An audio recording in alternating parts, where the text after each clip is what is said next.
Henry Kissinger نے جب ذوالفقار علی بھٹو شہید کو وارن کیا کہ تم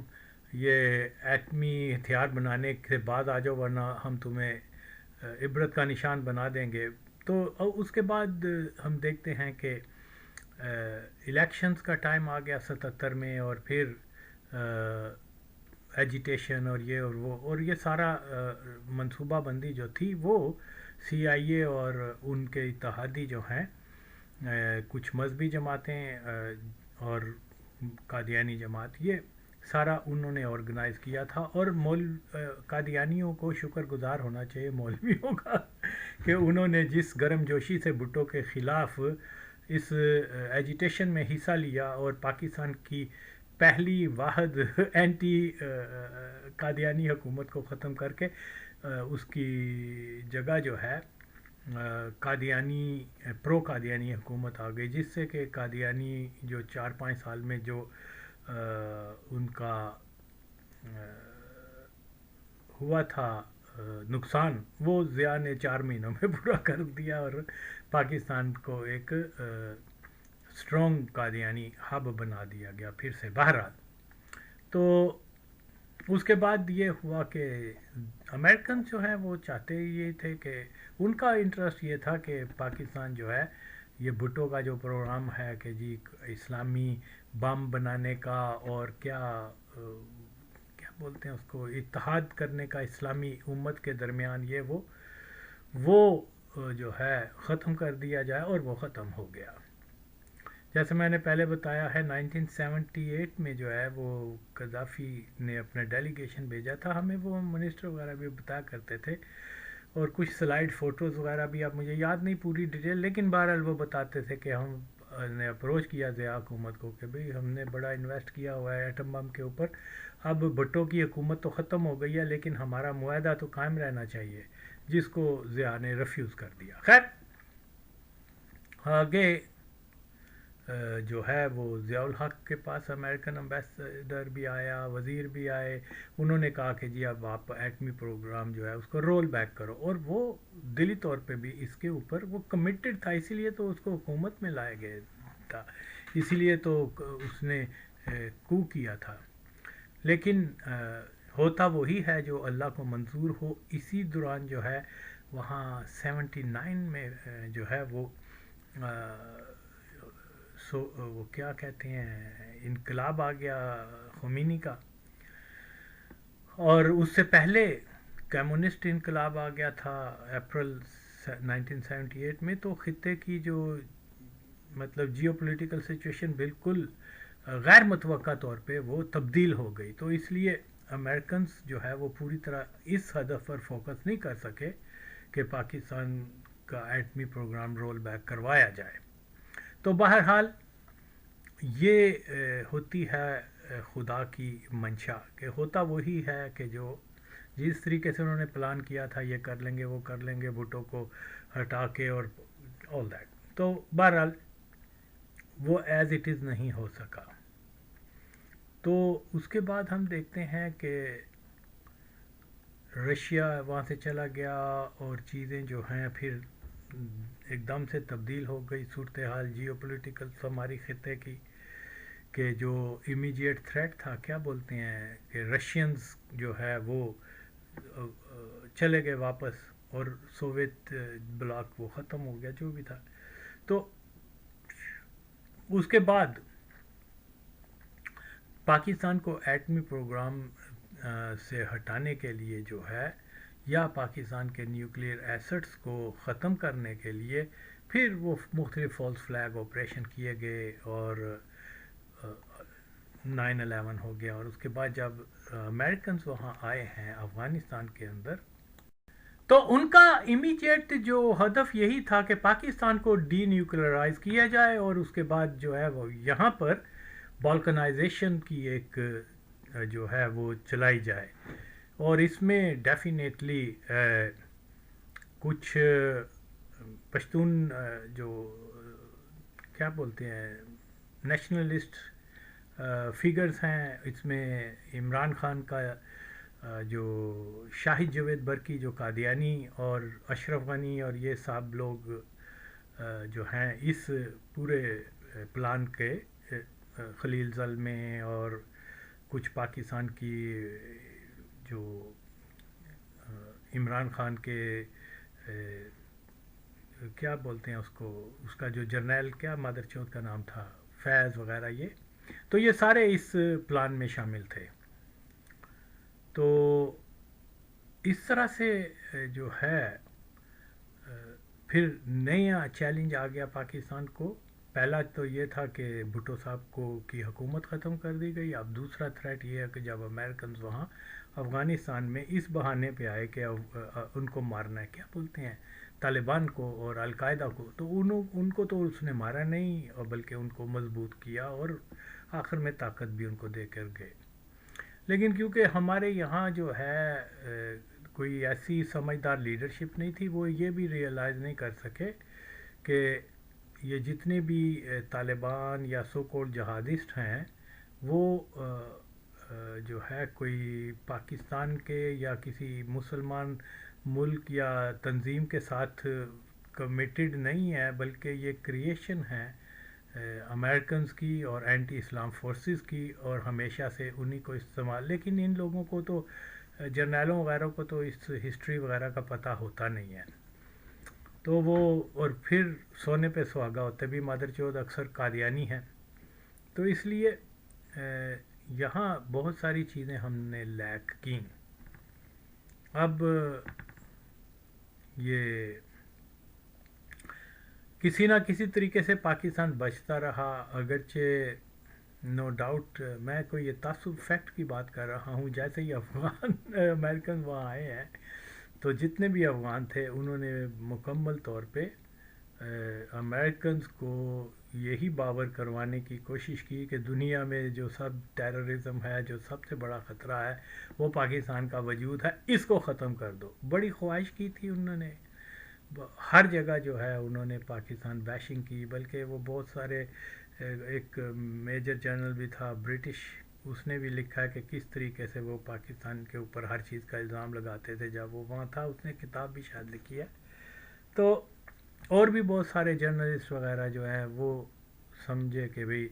طالبان اور اینٹی جو گورنمنٹ آفیشلز ہیں وہ سارا کا سارا پاکستان کو جو ہے وہ ہر چیز کا بلیم کرتے ہیں اور پاکستان سے دشمنی کا وہ جو ہے اظہار کرتے ہیں، اور امریکنز کو وہ دباؤ ڈالتے ہیں کہ پاکستان کے اوپر وہ بھرپور حملہ کرتے. یہ بھی نہیں ہو سکا. مایوسی ان کو بہت زیادہ ہوئی. اور اب جو گالیاں امریکنز کو وہ دیتے ہیں اس لیے نہیں دیتے کہ انہوں نے وہاں کوئی ڈیولپمنٹ نہیں کی، وہاں کوئی فیکٹریاں نہیں لگائی ہے. وہ اس لیے گالیاں دیتے ہیں کہ وہ پاکستان کے جب 20-21 سال یہاں تھے تو پاکستان کو انہوں نے زیر کیوں نہیں کیا، پاکستان کو دنیا کے نقشے سے کیوں نہیں ختم کیا. اس غصے میں وہ گالیاں نکالتے ہیں امریکنز کو. خیر، اب ایک اور چیز سامنے آ رہی ہے. اب کیا کیا جائے؟ اب یہ ہے کہ تو کیا جائے جی. چلو طالبان جو ہیں وہ افغانستان پہ حملہ کریں اور اس کے بعد وہ طالبان کو اٹھا کے کیوبا لے کے جا کے ان کو ٹرینڈ کیا جائے. اور ایون بیفور دیٹ طالبان کی لیڈرشپ جو ہے وہ مکمل طور پہ CIA کے لیے کام کر رہی تھی، اور انہوں نے ان کے تعلقات ہندوستان کے ساتھ بھی تھے، اور وہ اس زمانے میں بھی اینٹی ملا عمر کے زمانے میں بھی وہ اینٹی پاکستان. کیونکہ یہ ایسے نہیں ہو سکتا کہ افغانستان میں کسی نے حکومت کرنی ہے تو وہ پھر پاکستان کا دشمن نہ ہو، وہ 2 دن وہاں نہیں چل سکتا. دیکھ لیں داؤد کے ساتھ کیا کیا انہوں نے. صرف اس لیے اس کو مارا، نہ صرف اس کو بلکہ اس کے خاندان کے، وہ پاکستان کے نزدیک ہو رہا تھا. تو یہ چیز وہاں کی جو سیاست ہے، وہاں کا جو ماحول ہے، یہ برداشت ہی نہیں کر سکتے کہ کوئی ایسی حکومت افغانستان میں ہو جو کہ پاکستان سے تھوڑی سی بھی فرینڈلی ہو. تو یہ تو آپ بھول جائیں. تو خیر، وہ جب طالبان تیار ہو گئے تو انہوں نے جناب ان کو ہٹایا، اشرف غنی کو، اس کو کہا کہ یہ جو جتنے ٹیررسٹ تم نے پکڑے ان کو چھوڑ دو، انہوں نے چھوڑ دیے، اور آج وہی پاکستان کے اندر بم مار رہے ہیں۔ تو یار یہ چیزیں ہمارے لوگ نہیں سمجھتے، تو پھر نتیجہ یہی ہوگا کہ آپ ریسیونگ اینڈ پر ہوں گے، مار کھائیں گے، بلوچ آپ کی گاڑیاں ٹرین اغوا کر لیں گے، اور ٹی ٹی پی والے جو ہیں وہ گلے کاٹنا شروع ہو جائیں گے۔ تو یہاں ایک نظریاتی بندے کی ضرورت ہے، جو ہو بھی مسلمان نہ کہ قادیانی چاہے شرابی کبابی ہو لیکن ہو مسلمان، قادیانی نہ ہو تو بہرحال یہاں جو چیز سمجھنے کی ہے وہ یہی ہے کہ یہ مسلسل 1976 میں جو اس نے کہا تھا ہم آپ کو ہاریبل ایگزامپل بنا دیں گے اگر آپ نے رول بیک نہیں کیا، اب بن گیا ہے، تو اب اس کو کیسے پاکستان اس کو اس ایسٹ سے مرحوم کرنا ہے وہ مختلف کلا بازیاں لگا رہے ہیں، اور اب اسی طریقے سے انہوں نے مودی کے اوپر بھی ہاتھ رکھا ہے کہ اس کو یقین دلا دیا جائے کہ اگر پاکستان کا نیوکلیئر ایسٹ کسی جنگ کے بعد ختم ہو جاتا ہے تو گریٹر ہند یا کیا بولتے ہیں اکھنڈ بھارت کی راہ میں کوئی رکاوٹ نہیں ہے۔ اور آج آپ دیکھ لیں کہ سب سے زیادہ ایکسائٹڈ کون ہے ہندوستان اور پاکستان کی لڑائی میں، ہندوستان کی فتح کے طالبان اور عام افغان، اتنی زیادہ وہ اپنے ان کے آپ سوشل میڈیا میں جائیں لکھا ہوا ہے کہ مارو مودی ہم تیرے ساتھ ہیں، بم مار دو، یہ کر دو، نقشے سے ہٹا دو، یہ اتنی زیادہ ایکسائٹمنٹ ہے ان میں، عام لوگوں میں بھی اور آفیشل۔ بہرحال اب میں کیا کہہ سکتا ہوں، تو یہ چیز جو ہے یہ ریالٹی ہے، یہ کوئی تعصب کی بات نہیں ہے، میں کسی کے خلاف بات نہیں کر رہا، آپ بھی جا کے دیکھ لیں ان کے، اب تو ٹرانسلیشن بھی کا آپشن بھی ہوتا ہے، آپ جائیں ٹولو نیوز اور ادھر ادھر جتنے بھی ان کے ہیں وہ افغانوں کے کمنٹس آپ دیکھ لیں، اس کو آپ اردو میں بھی ترجمہ کر سکتے ہیں، انگریزی میں بھی آپ کو سمجھ آ جائے گی کتنی وہ ہائی ہوپس انہوں نے لگائی ہوئی ہیں کہ اب پاکستان گیا، جب امریکن تھے تو وہ یہی کہہ رہے تھے اب پاکستان گیا، وہ نہیں ہوا، اب ہندوستان کے اوپر انہوں نے کرنا شروع کر دیا، اور ہندوستان کو ظاہر ہے کہ یہودی استعمال کر رہے ہیں، وہ اسرائیل اگر کوئی مسئلہ بھی ہو گیا تو ہندوستان اور پاکستان میں ایٹم بم کا ایکسچینج ہو جائے گا، اس کے بعد دونوں ملک تباہ ہو جائیں گے، اور یہ جو تھریٹ ہے پاکستان کا اسلامی ایٹم بم کا وہ ختم ہو جائے گا، پھر ہم ایران عراق سارا کچھ ان کا ہے جو گریٹر اسرائیل، پھر یہ جو کہتے ہیں جی ہم لاسٹ ٹرائب ہیں، پھر یہ بھی ان کے ساتھ مل جائیں گے گریٹر اسرائیل کے مجاہد بنیں گے پھر تو بہرحال یہاں یہ ساری چیزیں جو ہیں نا یہ فیکٹ بیس ہیں، ان کو سمجھنا ہے، اور پاکستان نے کیونکہ بر وقت 3-4 سال پہلے یہ جو فل فلیج ان کے خلاف خوارج کے خلاف جنگ نہیں کی تھی، فل فلیج وین آئی سے فل فلیج ان کا چیز کیا جاتا، ان کو وہاں مارا جاتا، ان کو بھی احساس ہوتا کہ کسی ملک میں اگر ہم پراکسی کروائیں گے تو ہمارے اوپر بھی آ جائے گا، وہ انہوں نے کیا نہیں، and now it's too late. تو آئندہ وقت میں کیا ہوگا یہ تو اللہ بہتر جانتا ہے، لیکن باہر طور یہ ایک مسلسل ایک ریس ہے، اور یہ ہرگز اور ہرگز زائنسٹ فورسز جو ہیں وہ اس کے تعاقب میں رہیں گے کہ پاکستان کو کسی نہ کسی مسئلے کے اوپر لا کر اس کو پاکستان کے نیوکلیئر ایسٹس کو ختم کر دیا جائے۔ تو اصل کھیل یہی ہے، نہ کشمیر کا مسئلہ ہے، نہ کوئی بلوچستان کا کوئی مسئلہ ہے، نہ کوئی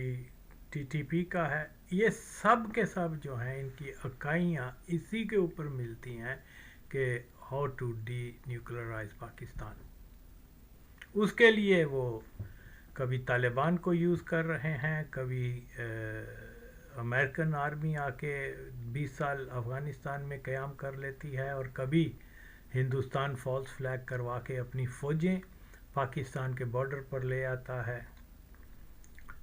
اس کی اب کی بار یہ ہے کہ پوری انٹرنیشنل اسٹیبلشمنٹ جو ہے وہ ایک مکمل منصوبہ بندی کے ساتھ جو ہے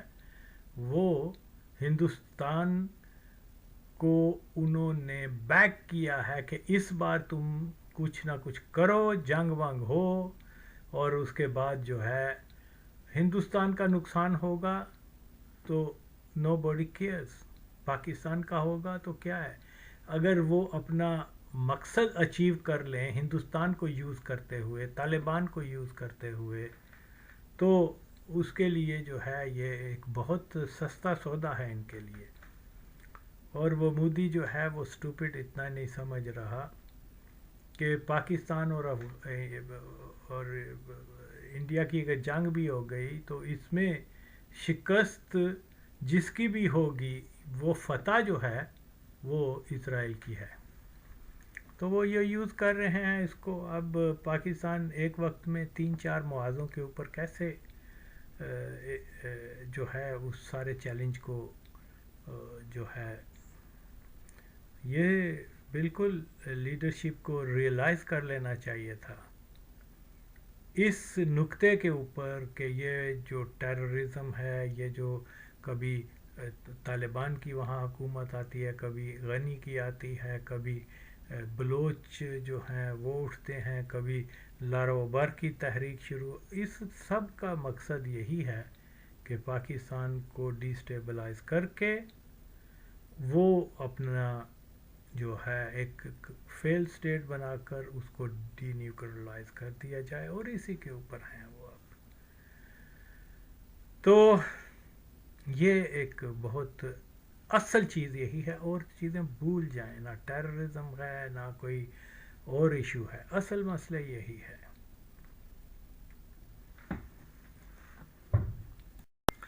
جی اس میں سب سے اہم نقطہ یہی ہے سمجھنے کے لیے کہ جناب علی، یہ جو پاکستان کے نیوکلیر ایسٹس ہیں، یہ اس کے پیچھے جو نظریہ ہے، جو کانسیپٹ ہے، وہ یہ نہیں ہے کہ یہ جناب پاکستان نے اپنے دفاع کے لیے بنانا ہے. نو، اس کا یہ ہے کہ جب ذوالفقار علی بھٹو شہید نے یہ کہا تھا کہ دیکھیے جی کرسچن جو ہیں وہ نیوکلیر طاقت ہیں، وہ اپنے دفاع کی صلاحیت رکھتے ہیں. کمیونسٹ ہیں وہ بھی، ان کے پاس بھی یہ ایسٹس ہیں، وہ بھی اپنے دفاع کی صلاحیت رکھتے ہیں. یہودی ہیں وہ بھی رکھتے ہیں. اور اب ہندو بھی نیوکلیر ایسٹ رکھنا شروع ہو گئے ہیں. تو صرف ایک جو سویلائزیشن مسلمان جو ہیں وہ ان کے پاس نہیں ہے. تو اس لیے ہم امت کا اسلامی ایٹم بم بنائیں گے، اس کے لیے خواہ ہمیں گھاس کھانا پڑے. اوکے، تو یہ شارٹ سائٹڈ لوگ تو نہیں سمجھتے. وہ آج ہندوستان کے لیے دعا گو ہیں کہ ہندوستان جیت جائے. وہ اس کے بعد کیا ہوگا، بہت برا ہوگا. تو بہرحال پاکستان کے نیوکلیر ایسٹ کا دفاع کرنا ہر مسلمان کا، ہر امتی کا، ہر کلمہ گو کا جو ہے وہ اولین فرض ہے کہ اس کو تا وقت امام مہدی علیہ السلام کا ظہور نہیں ہوتا، اس کو جو ہے ایک اس کا دفاع کرنا ہر مسلمان پہ فرض ہے. اب جو لوگ کہتے ہیں ہم نے اپنے ملک میں اسلامی شریعت بھی لگا دی ہے، وہ ہندوؤں کے ساتھ مل کے اور یہ خواہش کر رہے ہیں. اگر آپ ان کی دیکھیں تو اتنا ہے کہ مار دو، کر دو، یہ وہ اتنی ایکسائٹمنٹ ہندوؤں میں نہیں ہے جتنی. تو بہرحال یہ ایک ایمانت ہے. اللہ کے سامنے ہم جا کے ایٹ لیسٹ یہ تو کہہ سکیں گے کہ ہم نے جو امت کے دفاع کے لیے ایک ہتھیار بنایا تھا، ہم نے پوری کوشش کی ہے کہ اس کا دفاع کر سکیں. تو جو لوگ پاکستان کو مٹانے کا یا پاکستان کو ہندوستان سے شکست کا مطلب یہی ہے کہ پاکستان کے پاس سے یہ کیپیسٹی ختم ہو جائے. یہ پاکستان کی نہیں، یہ پوری امت کا ہے. اور جو امت کے اور اللہ کے وفادار ہیں اپنے سارے اختلافات چھوڑ کے اس نقطے پہ اکٹھے ہو جائیں. اگر کوئی وفادار ہیں، اگر کوئی غدار ہیں تو پھر میں ان کے بارے میں کچھ نہیں کہہ سکتا. تو انشاءاللہ تعالی بہت سارے بحرانوں سے پاکستان نکلا ہے، اس سے بھی نکل جائے گا. اور بس ہمیں کوشش یہ کرنی چاہیے کہ پاکستان کیونکہ اسلام کے نام کے اوپر ایک ریاست بنی ہے، اس کا کنٹرول بھی مسلمانوں کے پاس ہونا چاہیے. ہمارے جو اداروں میں یہ قادیانی ہیں، یہ سیکیورٹی، یہ اسٹیٹ کے لیے رسک ہیں. تو ان کو اگر ہم زیادہ سے زیادہ کمزور کر سکیں، جیسے بھٹو کی پالیسی تھی کہ رول آف فیتھ لگا کر قادیانیوں کو جو ہے بڑے بڑے عہدوں سے نکال کر، آج اس کی ضرورت بہت زیادہ ہے، بہت زیادہ ہے. اسی لیے پاکستان سے جو ہے وہ مرزئی ہٹاؤ تحریک کا جو منشور ہے اس کے اوپر لوگ آئیں. اس میں ہم اپنے ملک کا بھی دفاع کریں گے اور ہم اسلامی بلاک کو بھی مضبوط بنائیں گے. اور ذوالفقار علی بھٹو شہید، کرنل قذافی شہید، ان کے مشن کو ہم پورا کریں گے انشاءاللہ.